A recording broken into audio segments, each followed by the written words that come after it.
Clash of Titans, napamura na lang sa Joel Embiid kay The Joker, ginawang bata sa ilalim. Nagkalabasan ng angas, flex sa flex ang labanan. May pabaong trash talk sa dulo si Joel Embiid kay Jokic.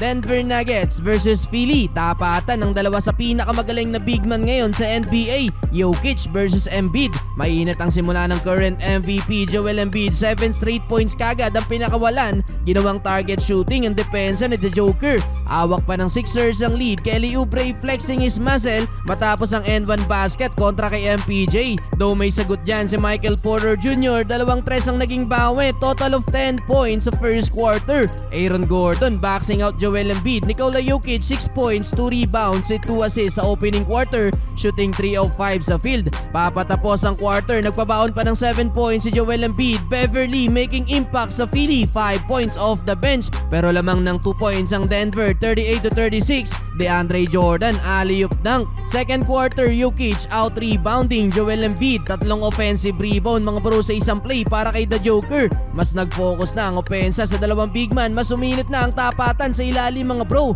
Kaso nagkaroon ng cut sa may kamay si Jokic nang masundutan ni Joel Embiid. Nakapareklamo pa ang current MVP kahit kita na yung cut sa kamay ni Jokic. Ginulangan tuloy siya dito gamit ang kaliwang kamay, hindi na nakatalon si Embiid. Another rebound para kay Jokic. Pero maliban sa tapatan ng big man, mainit din ang laban sa pagitan ng point guard na si Tyrese Maxey at Jamal Murray. Last 2 minutes, kumana ng 7-0 run ng Sixers, stress mula kay Maxey, sabay alley-oop dunk assist para kay Tobias Harris. 18 points na si Maxey, natapos na lang ang run ng Philly sa assist ni Murray, finding his teammate sa ilalim. Umirit pa ng left-handed si Murray at buzzer beater 3-pointer sa harap ni Joel Embiid. 13 points with 7 assists para kay Murray, nauwi lang din sa tablang laban, 78-78. Entering the third quarter, gantian ng opensa si Jokic at Embiid, pero nakakalamang ng 9 points ang Philly. Double-double na si Embiid matapos ang assist kay Tobias Harris. Tinitigan pa ang bench ng Denver, butata din ang inabot ni Jokic kay Batum. Pero hindi pwedeng magpakampante ang Philly, baba ulit sa isang hinahabol ng Denver, 3 mula kay Reggie Jackson at KCP. Nakakalamang pa ang Denver mga bro, another 2 points mula kay Jokic, 15-2 run by the Nuggets. Biglang nabaliktad ang sitwasyon, Philly naman ang nag-ahabol, hinihilo pa ni Jokic si Beverly.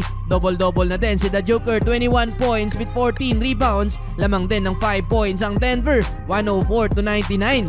Well, fourth quarter, heto na ang bawi ng Philly, Marcus Morris 4-point play. Diyan nag-start ang run ng Sixers, timeout ang Denver, Joel Embiid, Eurostep kontra kay Jokic, 115-113. Takeover na sa Embiid sa crunch time, 7 straight points under 5 minutes, kung saan lamang ng 8 points ang Philly. May pag-celebrate na din dyan si Embiid.